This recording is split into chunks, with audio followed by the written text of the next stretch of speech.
All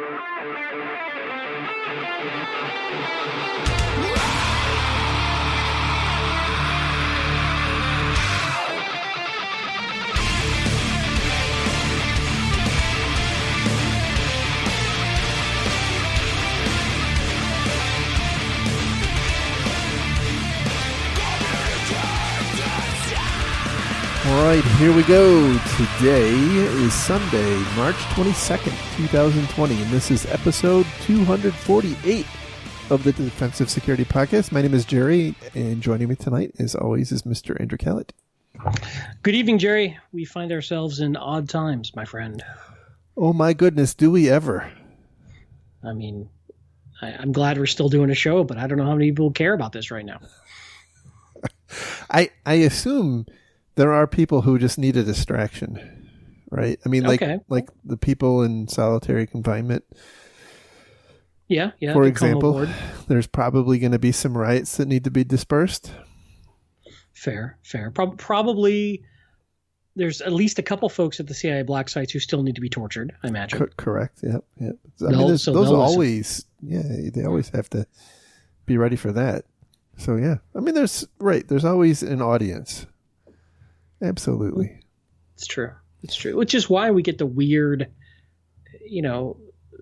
sort of ad offers for things like, stun guns. Rubber hoses and yeah. Right. Cattle prods. And, it's crazy. It's the algorithms have gone wackadoo. But eclectic advertising is the way I like to think of it. But obviously, I'm talking about the elephant in the room, which is COVID-19, which has affected everybody on the planet, and it's pretty crazy. Yeah. It's really interesting times for our profession because there's inevitably there's a pretty significant overlap between security or IT security and disaster recovery and business continuity. And sure. So, I think we're in many respects in, kind of uncharted territory. Most companies have a business continuity plan, but most companies' business continuity plans don't really account for what's actually happening right now, where effectively the entire world is on, lockdown simultaneously. So, yeah. And I'm going to say two things right up front. One, of course, our standard disclaimer: nothing we say reflects the opinions or views of our employers in any way, shape, or form, past, present, and future. Just get that disclaimer out of the way. Two, I have zero expertise in viruses and pandemics. And so nothing I say about the actual health or biology or medical aspect of this has any value to you whatsoever. Let's just put that out there. Don't listen to me on any of that. Go find an expert. But I do know a little bit about IT security and business continuity. And you're right, most business continuity plans took into account regional issues. And I don't know that they've ever taken into account things like this. So, I think the most obvious issue that most companies are facing is having enough capacity, if they have the type of workforce that can go home and work from home, having enough capacity, whether it be just as basic as having laptops or whether they can send desktops home and having VPN connectivity and all that sort of stuff, just the basics to ramp up to do this. So, my heart goes out to all those folks who are burning the midnight oil, just trying to get all that infrastructure up and running so that majority of people can keep working. Yeah, absolutely. That's if you go read Reddit, that the sysadmin and IT subreddits are just alight with war stories about that sort of thing. Yeah, it's not easy right now. I mean, on top of everything else going on, I mean, a lot of people are worried, and rightly so, about their family and their health. And, I'm not an economist anyway, but I've never even heard of a situation where we have shut down so many jobs. I have no idea what the long-term impact is going to be on the economy. And one thing that's also kind of interesting, but could be taken very badly, is we are in the profession of managing risk. in understanding and measuring risk. And we look at it fairly dispassionately. We don't think of it as lives and people, and but it's interesting looking at how certain segments of society or certain parts of society risk has been normalized and accepted, like the flu or like car crashes or suicides or all these other devastating things that cause, many, many thousands of deaths per year, but not this one. And I am certainly in no position to judge that, but I find it fascinating why we have sort of, and when and ever, if we will accept this sort of potential death rate as, in essence, normal and an acceptable risk for society to continue, because I don't think we'll be able to sustain a lockdown inevitably. And of course, again, I go back to my earlier statement. I don't know jack about viruses, but and I'm trying to be not insensitive to the risks and the deaths and the terrible consequences of this. At the same time, I think about we in our profession manage risk, or at least try to manage risk and make risk decisions every day. And society does it too, whether they know it or not. And we do risky things because we think it's worth it. And suffer a certain amount of death as a consequence. And this is the first time I've seen us ever say, no, we will not continue society and allow this to happen as a normal course of action. So, when you really abstract away from it, I don't know what all the lessons are, but it's fascinating from a risk manager standpoint, if that makes any sense, what my rambling is saying. No, it does, and I will say I think you're right. I remember the first SARS, the swine flu, the bird flu, and those all looked like they were going to be MERS. I guess was another one. They all looked like they had the potential to be really significant pandemics, and I think at least one of them was swine flu. I forget. They all blend together right now, but was actually declared a pandemic, and our reaction wasn't anything like this. But at the same time, there's been lots of people talk about the number of the number of people who have died from the COVID-19 as compared to the seasonal flu, and say that it's we're still way below that. But at the same time, I think it's the unknown factor, right? We know in general how many people are going to die of the seasonal flu every year, and it always falls within a certain percentage of that rate. And we know the same thing with suicides, car crashes, diabetes deaths, obesity, heart attacks, and so on and so on. And many of those things are on the upward trend, unfortunately, but they're not. They're like we're not going to have an epidemic of car crashes suddenly that's going to kill 10 or 100 times more people than normal. And I think that's what's differentiating this particular thing, again, this particular pandemic, as compared to other risks, in my view. And I think this is the reaction is a precautionary one. It is unprecedented, and it's really taxing our recovery plans in ways that I don't think many of us ever had anticipated. So I completely agree. It's fascinating to watch in kind of a morbid sort of way.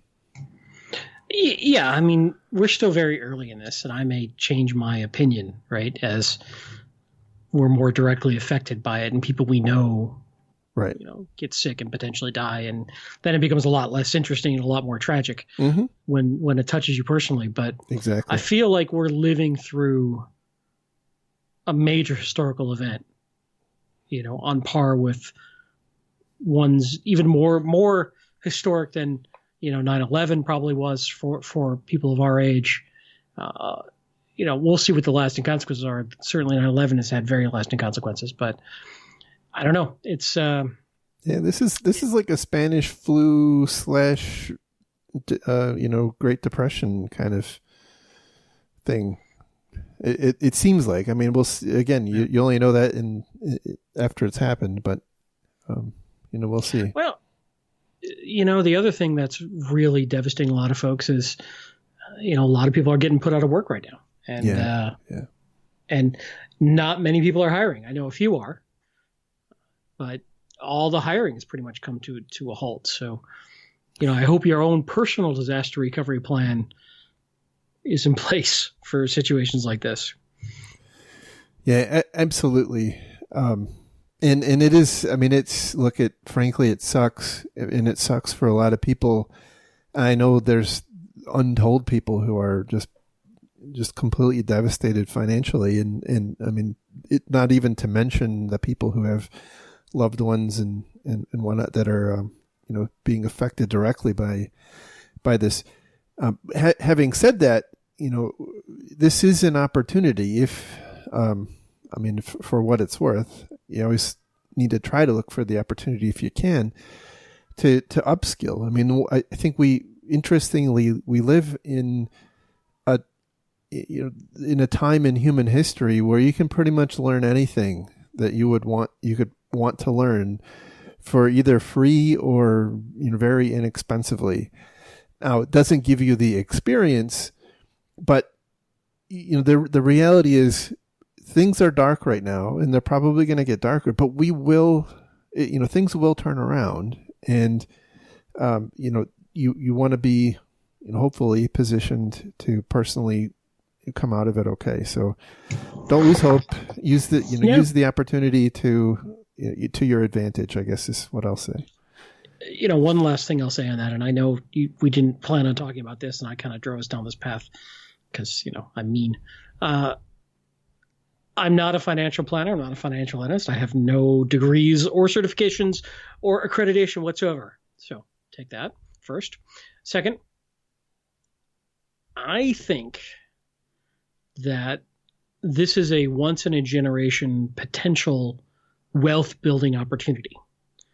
If you can come out of this hole and obviously you don't have serious illness and don't lose a lot of family members and have some cash available, the market is going to be so depressed, much like the Great Depression, that just jumping into index funds is going to make you a lot of money, I think, or other opportunities, because the panic of the market is short term. So either we go to complete societal collapse, in which case it doesn't matter about the market, or we get back to some semblance of normalcy, and that market will recover and continue to climb, as it has since the market came into being. So if you can, I don't suggest timing the market. I have no idea where the bottom is, but I know that eventually we will get back to where we were and exceed it. And if you've got a 20-year time horizon, you're looking at a hell of a sale in the stock market right now.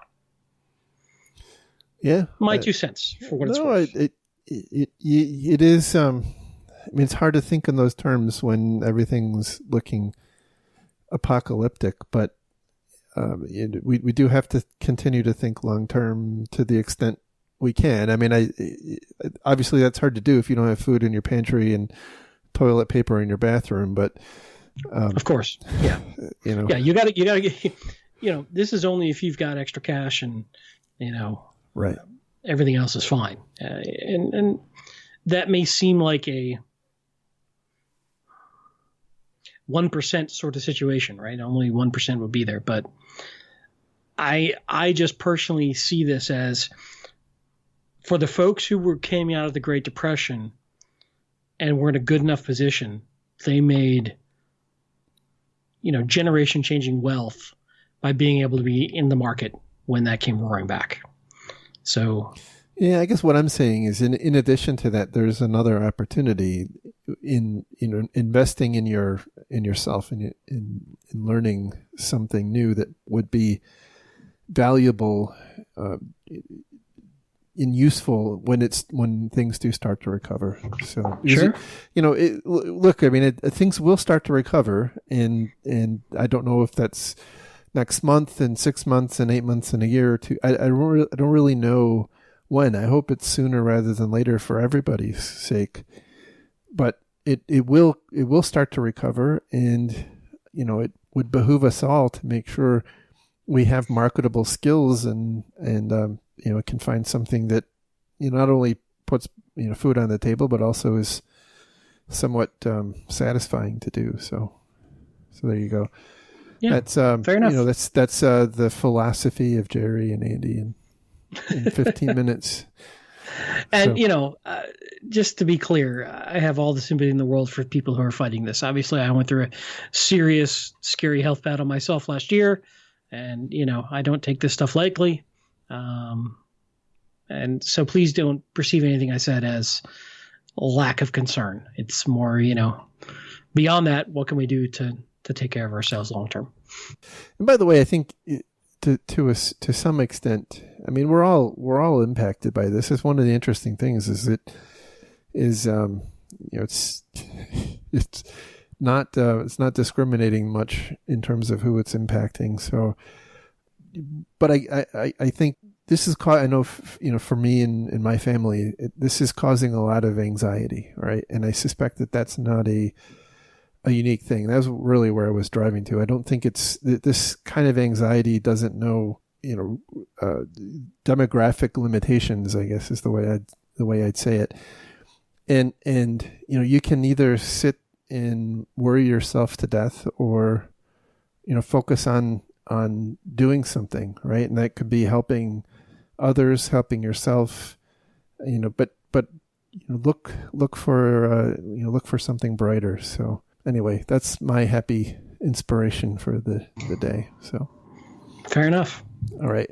So let's do a couple of stories. I think these are a little timely. I picked them because I thought they are probably things that many companies and IT people are wrestling with right now. The first story comes from Business Insider, and the title is "Apple's Culture of Secrecy is Making It Hard for Employees to Work Remotely During the Coronavirus Outbreak," report says. Why are you picking on Apple? Well, so it's interesting that the kind of the summary of this is that Apple has a lot of intellectual property protections in place to help guard against unauthorized leaks, but those same protections are now preventing them, or at least, according to these reports, making it harder for employees to actually do productive work outside of the office. And I do have to wonder, if you are the security, like the lead, the CISO or whatever of whatever the equivalent position in Apple is, like, are you proud of this story, or are you disturbed by this story? That is... Well, I mean, it gets to the crux of the fundamental challenge we have in this business, which is enough security to protect to the level of risk acceptance of the organization without inhibiting work too much, right? Without adding too much friction such that people can't get things done, or that the impact of that friction is beyond the company's willingness to accept. Apple has been on the far side of that pendulum swing of being very, very secure, and thus adds a great deal of friction to working from home. And that's a choice they as an organization made.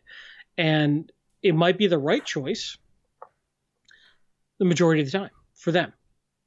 Mm-hmm. But now you see, hey, when suddenly we've got to work from home, you can't just unwind these protections. I don't know what they are. I don't know the details of them, but I've seen similar companies elsewhere, and I can make some assumptions that these are not things you just turn off, right? You have to be very thoughtful in how you allow this remote access, if at all, while still maintaining the level of security you want. Or you just, have to put projects on hold.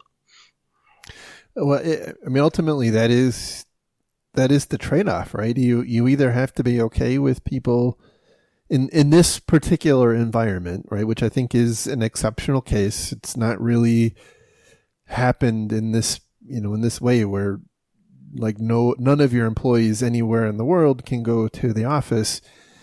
to do work. I think that's a pretty unusual situation. But that is the exact issue here. And I think that if you read between the lines, it's pretty clear that they're not allowing Apple employees to work with source code or pre-release products from home. And so now, that has a pretty apparent effect. That it's difficult for Apple to release new versions of their operating systems and whatnot if they can have people working from home. I suspect this is a tractable problem. I'm certain they could engineer some way to work with source code, through a lab, which would, all but eliminate. I mean, you can never stop people from using their cell phone to take pictures of their laptop screen, but short of that, there's lots of things that you can do. The one challenge I see is that, and this is probably going to be true for the next story too, is these things are it would have been much better for these things to already be in place than trying to put it in now, because it's really difficult to do. It's buying new equipment is pretty tough right now. I guess I agree with that statement, but at the same time, is it reasonable? And this is something we were talking about earlier. Most business continuity plans don't account for this sort of situation. And then let's say they did. Is the cost worth it for a 1 percentile chance of happening?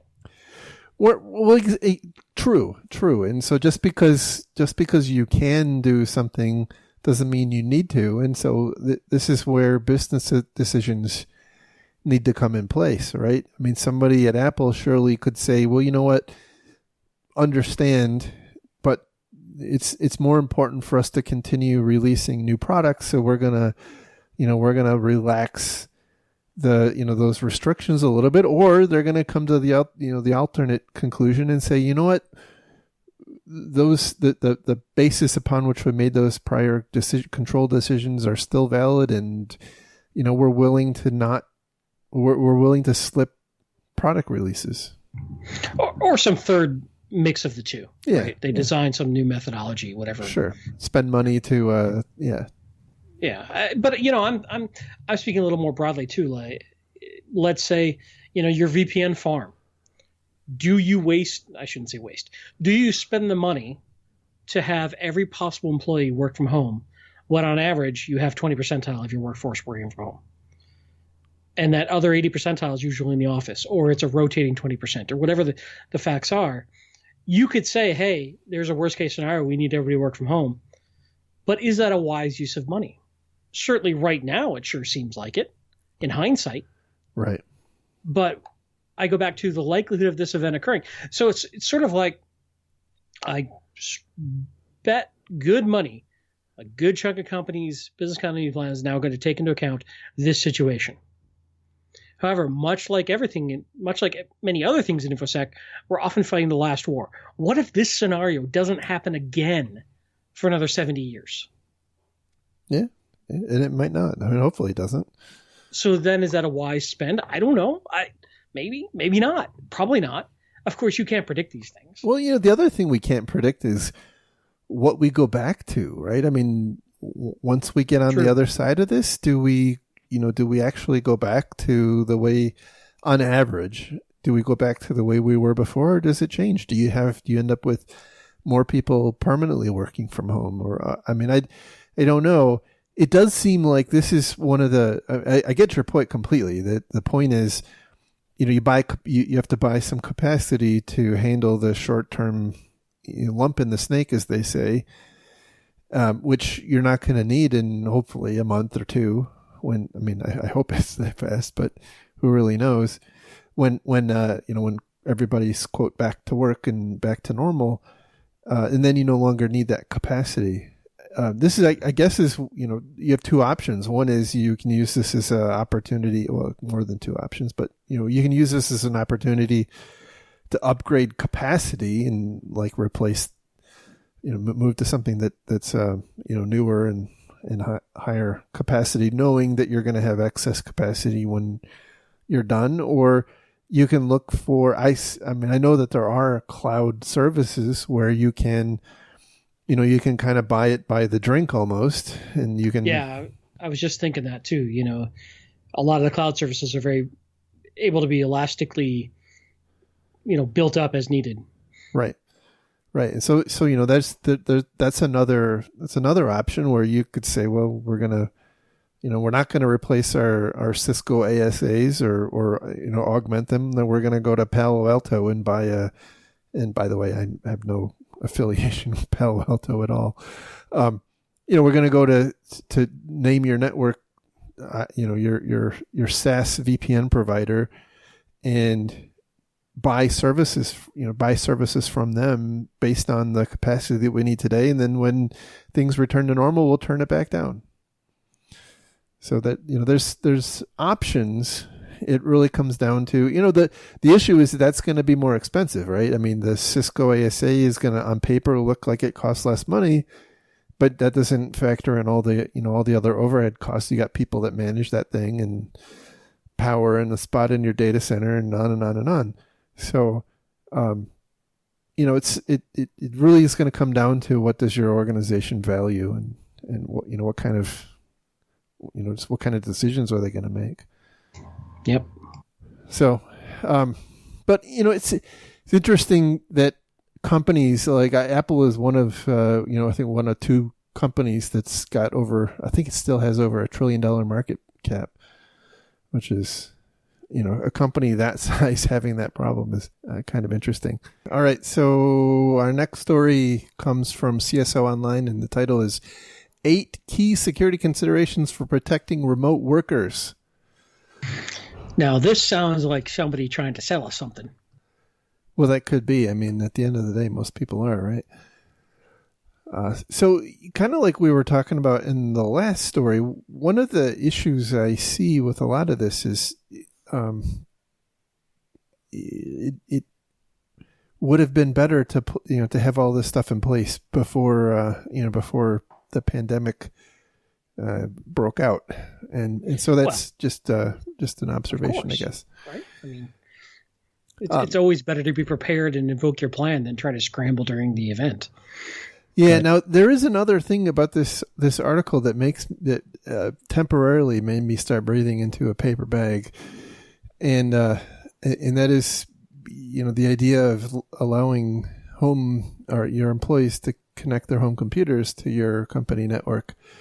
So I thought about that too, but look at it this way. What if you've got no other option? What if you have no laptops to give out? They can't take their desktops home. I'm just telling you that it caused me to breathe into a paper bag. I'm not saying that it's a terrible idea, but when you're in the land of bad ideas, right, you may as well go all the way. Well, no, sometimes. Okay. If my mission to you were, okay, tell you what, I got 50 home employees who's going to use their home computers to connect to our corporate environment, make it go and make it secure, you got to find a way. No, you're right. You're right. So in that spirit, the first recommendation here is determine what endpoint protection you will require for home users. And they do point out that, go ahead. I personally make them wear a full body condom whenever they're on the VPN. Well, that seems prudent, I guess. Oh, that's not the kind of I misread protection. Yeah, my notes are all wrong for this one now. I've got to wait. So we're not talking. No, it's the wrong podcast. You're thinking of the other podcast. All right. Yeah. So they point out here that Windows Defender is quite good for Windows 10, which is what most people are probably using at home, except for those who are Macs. And then it's primarily XProtect and Fairy Dust, which I guess is what protects Macs. And why? Macs can't get viruses. Well, that's true. That is true. If Macs could get viruses or malware, this would be a more concerning problem. Fair. But since they can't, then it's all good. Yeah. I mean, let's take it to the next step, though. In all honesty, in all seriousness, a lot of people may be able to do their jobs off of tablets and iPads. And yes. similar, depending on what sort of interface of whatever it is their job is. And I don't think they really talk about that too much in here, but that's another consideration. No, they don't. And, they do talk later in here about using things like virtual desktops and whatnot, which, like an iPad would be pretty good because while it's not entirely foolproof, they're probably a lot less likely to be totally compromised than your average home computer. So yeah, they mention here kind of thinking through the endpoint protection strategy. And then also they go in to talk about, how are you going to support these home computers, which again made me start breathing into a paper bag. And they recommended things like Splashtop or LogMeIn Rescue, which are just fabulous products. So number. Well, I'm starting to guess that this article might have been targeted at maybe the SMB business space, not so much the large enterprise space. No, you're right. You're absolutely right. But I guess after the eighth time you've seen computers compromised through LogMeIn, you're like, maybe that's not the best thing ever. Is it really a compromise when it in its own name says LogMeIn? I mean, that's a service. I mean, is that a compromise?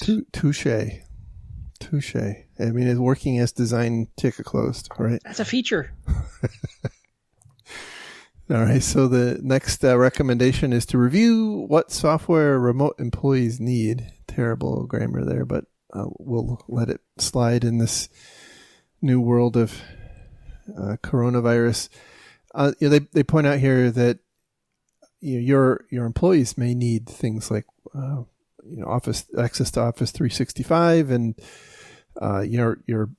if your home employees are using their home computers, they may not have a properly licensed version of Microsoft Office, and so you need to be in a position to provision that. And there's different ways that you can do that.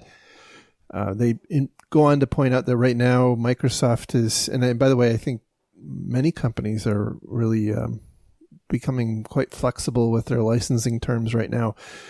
Microsoft, for instance, as they point out here, is offering 6 months of Teams, Microsoft Teams, and then they do point out that Windows Virtual Desktop on Azure is another option for allowing people to use Office 365 without some of the hassles of having to support home computers.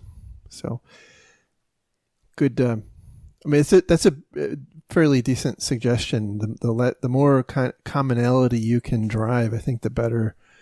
The better off you are from a support perspective. Otherwise, it's like somebody's core, i7 core, 2000 series with 4 gigs of RAM and trying to run Windows 10, and you're going to end up in a world of pain. I do like the idea of driving everybody to a Citrix farm or a virtual desktop farm that they do their actual work on, because then I only care about the random home PC being able to connect to that device in some way. Exactly. Everything else I can handle there. Yeah. Exactly. Yep. Number 3, ensure remote access does not introduce more risk. But okay. Go ahead. Mr. Callett, is there something you'd like to say? That's like saying, make the enterprise secure. Yeah, right. Or the firewall is dead. Of course it's going to introduce risk. I think when you read the details, what they're really trying to point out is maybe it's not a great idea, as we've talked about in the past, to open up RDP to the internet as people are wont to do sometimes. So maybe a better way to say this is be smart about how you're enabling remote access. I think that would be a much better way to say this. Yes, absolutely. And they also point out that some of the services, by the way, that you may want to try to drive people to use could actually be blocked by certain ISPs, and they point out that Comcast, for instance, blocks the TS Grindr. So that you have to be cognizant that, again, you're going to be in the support nightmare, and the more you can drive to a least common denominator solution, I think the better off you'll be from many respects. I mean, not just security, but from usability. Implement two-factor authentication is number 4. We have another story coming up in a minute, a little bit more about that. But I think hopefully it's pretty self-explanatory. One of the issues you open yourself up to when you allow home computers is they're probably a zoo of malware and password grabbers and keyloggers and whatnot. The good news is it's probably so compromised that the various password grabbers are interfering with each other, and none of them work. Well, and I assume there's like the thundering herd problem in computer science where suddenly there's 100 million computers all shoving keylogs up to command and control servers that are suddenly dying, and maybe that's the plan. Yeah. When you say it, you make it sound sexy. Well, that's right. Number 5, use a virtual private network.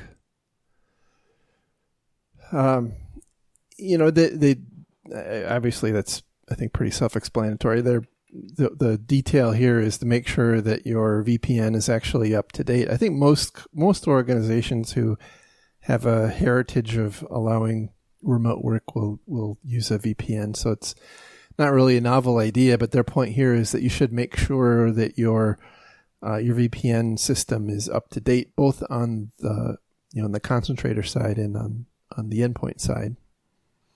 There's been quite a few VPN vulnerabilities as of late. Although, it's interesting, those things are this is not an issue that arises as a result of the, people working from home. This would have been an issue whether or not you had people suddenly working from home. Number 6, assess the impact of firewalls, conditional access policies, and other logging. So again, they point out the problem of Comcast blocking different services that you may want to use. Which, as an example, port 443 to RD Gateway. You really have to. And by the way, I've seen this in a different context, right, where you have, let's say a much larger than normal volume of people coming into your remote accessing into your organization. Now suddenly that creates all sorts of problems. I mean, from bandwidth issues to capacity issues on the VPN concentrator, to suddenly you've got people needing to access parts of your network that were just typically kind of like the story about Apple, right? Where people weren't able to do their job because of the way security was implemented. Now, conceivably you could end up being in a crisis situation. And that's, by the way, where a lot of security mistakes are made, where you're trying to recover from some angry executive who can't get to their corporate GitHub server or whatever. Well, and it gets interesting too when you spin up a VPN, how those are configured. Is there split tunneling? Does all traffic need to come back to corporate?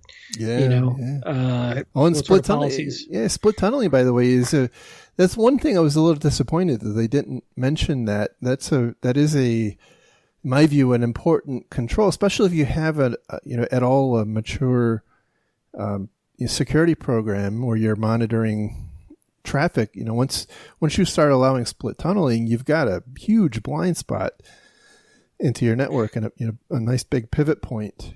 The downside is, holy God, the bandwidth.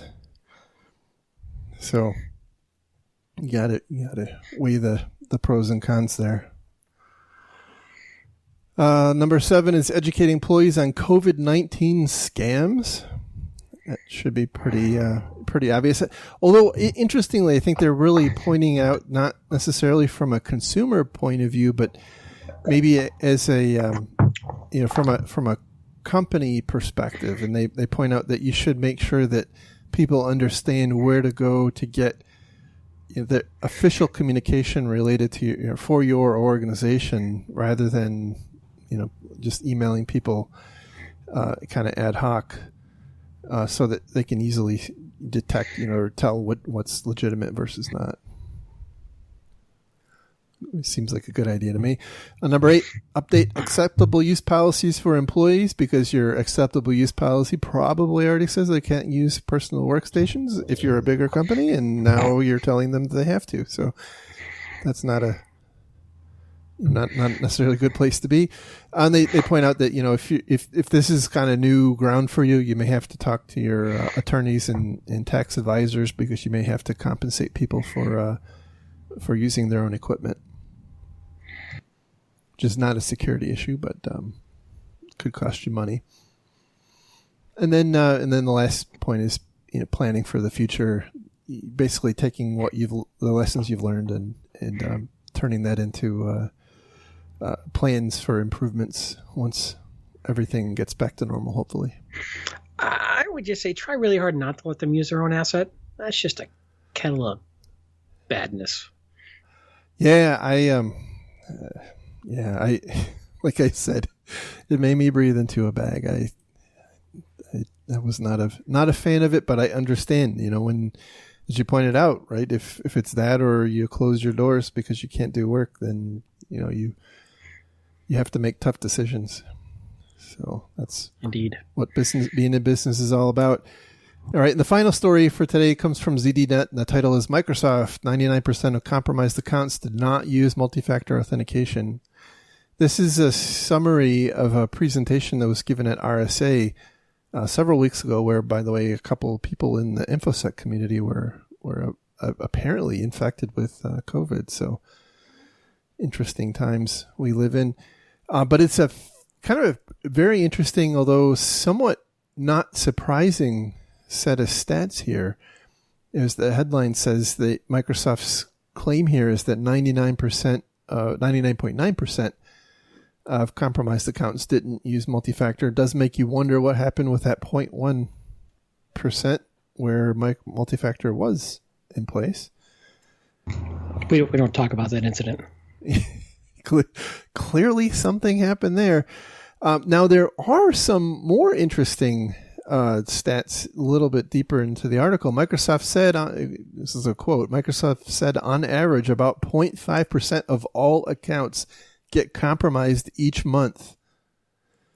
A number in January 2020 was about 1.2 million. What's the population we're talking about here? I assume it is their online services. Yeah, I'm going to go out on a limb and say they're talking about Office 365 online users and Azure type things. Yeah. Okay. I'm going to go out on a limb and say that's what they're counting here. Then they further go on to say that a good number, and I'm trying to find the exact number. Let's see. There we go. The vast majority of password replay attacks on Microsoft's infrastructure were carried out using older legacy authentication protocols like SMTP, IMAP, POP, and others. And they go on to make a recommendation that you should not use those. And I think the reason is that those protocols are not designed to detect fraud in the way fraudulent logins in the way that some of their other they're also not interactive, so it's very difficult to do a multi-factor authentication on them. Well, good, yeah, that's a very good point, right? Yep. So yeah, you can use other protocols and other APIs, but those are fairly common that most people are used to using.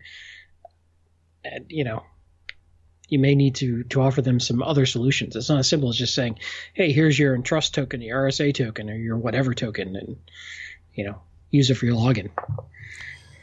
Yeah, indeed. Some other interesting data points. They said that the primary source of hack, some interesting wording choice here. The primary source of most hacks of Microsoft accounts was password spraying. They didn't give the exact stat there, but then they said the second most common source was password replays. And the way they distinguish those, it's interesting. I've not seen until this article. I've not seen a really firm delineation between passwords spraying and password replays. But I thought this is a pretty good way to characterize them. Password spraying in their vernacular is where where the attacker picks one, let's say commonly used password, as in their example here, it's Spring 2020 ! And they try that password across many thousands of different usernames, usually email addresses. And then password replay attacks are where they're picking, or the attackers are picking out password and in email address or login ID pairs from known data breaches, and then trying those. So it's not terribly surprising that these are so effective, and it's also not surprising if these are the main way that accounts are getting compromised, that two-factor is such an important control. Yeah, I agree with him. Ultimately, it stops a lot of the simple password guessing and simple password reuse type attacks that are very effective. I know that some people don't like to use multi-factor for the friction it causes or the confusion or the level of complexity, but it's a very effective control, and we should be using it, especially in anything internet facing. Yeah, and it's not exactly an immature control. Like you encounter it everywhere, right? And I think the first time you and I implemented it was back in the late 90s. Yeah, when back, I think when RSA was one of the only real solutions. They've proliferated now, and everybody supports it.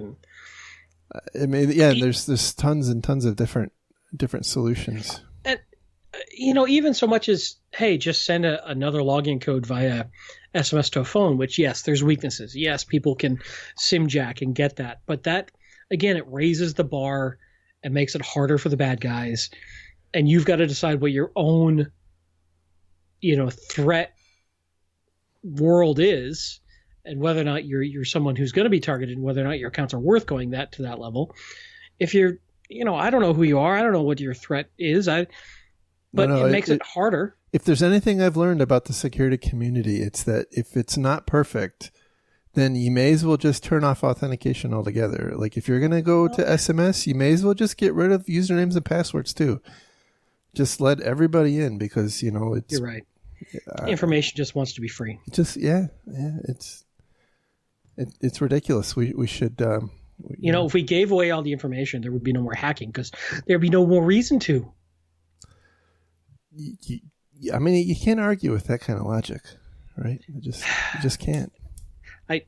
I'm not trying to say that there's not a valid point for bringing that up, but I'd like to call people who go to the extreme edge case extremists, and we've got to find that balance that makes sense for our situation. And this article, I think, is often referencing a lot of personal accounts or home accounts. Yes. And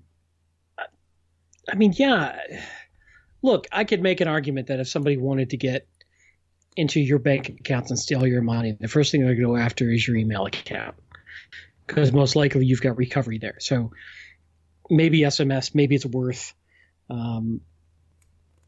having something a little stronger. But again, it's not that complicated. There's all sorts of authentication apps out there that you can put on your smartphone that make this really easy. So yeah, I don't. I'm just rambling at this point, but I can't disagree with anything you're saying here.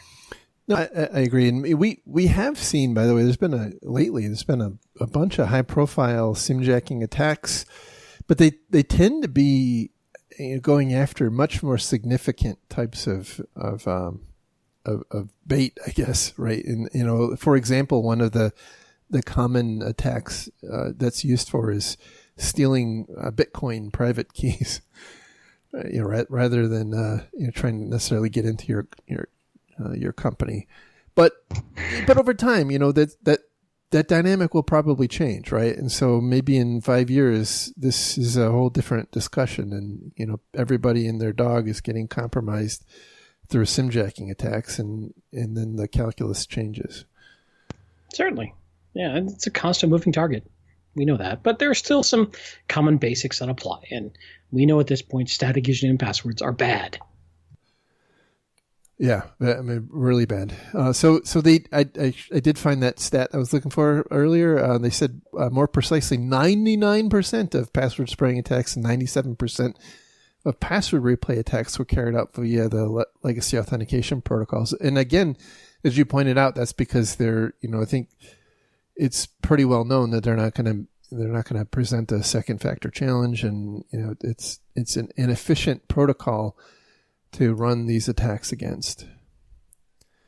Indeed. So, yeah, interesting times. I will anecdotally say, by the way, and this is an advertisement for my my Mastodon server again, but I because of spam, I had to turn on moderation, account moderation. So when somebody signs up, they actually have to, it sends me an email and I have to approve them. And it's been fascinating over the past several weeks. It's become very clear to me that there are a massive number of email accounts that are being compromised and used for such trivial purposes as trying to create bogus accounts on some, crazy little Mastodon server to post spam on. I'm talking like industrial scale. Wow. And it's Gmail, Proton Mail, Microsoft, the various Microsoft domains, Comcast. It is every major domain you can think of. I'm seeing it. So this is really turning into a very large scale operation, and that people are found a very good way to operationalize. So do you think that that's really just like an abstracted industrialization of taking over accounts and then farming it out for whoever wants to use them? Yeah, I think so. Yeah. Yep. Yeah. And I suspect what's happening. I mean, I don't have any deep insight into what's really going on, but I strongly suspect that different adversaries are getting their hands on the different data breach, data dumps of credentials, and they're just trying them. And it makes me wonder, by the way, if many of these accounts are abandoned, right? Like, they were set up and they're just no longer used because, sure. I mean, if you think about it, right, they're logging in and they're creating other accounts using these emails. So they're getting the emails. These email accounts are getting incoming emails, and if somebody was actively using them, they'd either know they were locked out or they would see all sorts of, account registrations that are actually being acknowledged. And I would assume somebody would say, what the heck is going on here? I mean, the sad truth is there's a non-trivial number of people who have died since all these services came into being. Yeah, that's also a fascinating point. Right. So, yeah, I've seen it myself, and it's kind of crazy. But not a lot of these services have some sort of 1 year idle timeout or anything like that where they would automatically shut down. So I don't know. And I mean, that's a whole other topic of how we're going to deal with these dormant accounts from users who have died. I don't think the industry even has a clue yet. There's a few companies kind of nibbling at that problem, but in general, it's sort of this big weird, I don't know, we'll figure it out next year. Indeed. So that's the story. Then, that I would say the net takeaway from this is, number one, multi-factor authentication for things that you authenticate over the internet is extremely important. And number two is the use of these legacy protocols is doubly problematic. But even if you get rid of those, you're still going to have an issue if you don't have multi-factor authentication. So, it's obvious, right? But it is painful for some organizations, and it's not free. So yeah. Anything else you wanted to say about it? So how's your multi-llama authentication service going? Is that going to launch anytime soon? Well, we're actually in stealth mode right now, so I was hoping not to keep it under wraps for a little bit longer. Because we're still going for the next round of funding, but I see. Yeah. So you'll just edit this segment out. Yeah, exactly. I have to. Right. Just pro tip: llamas make a lot of noise. They're not that quiet. Your neighbors probably know. Ooh, damn it. That's why. But hey, good luck. Fair enough. All right. Well, that is the show for today. Thank you for listening, and again, thank you to all our Patreon donors who are continuing to hang with us even in these difficult times. And I know that there have been several people who have had to cancel and said that they're out of work, and I certainly understand that. But I really appreciate those of you who are still there, and absolutely, me too. Thank you very much. It is a tough time out there. So, take care of yourself, guys. Have patience. Be calm. Yeah. We'll get through this. Be good to each other. Be good to yourself. And we'll talk again real soon. Take care. Bye-bye. Bye.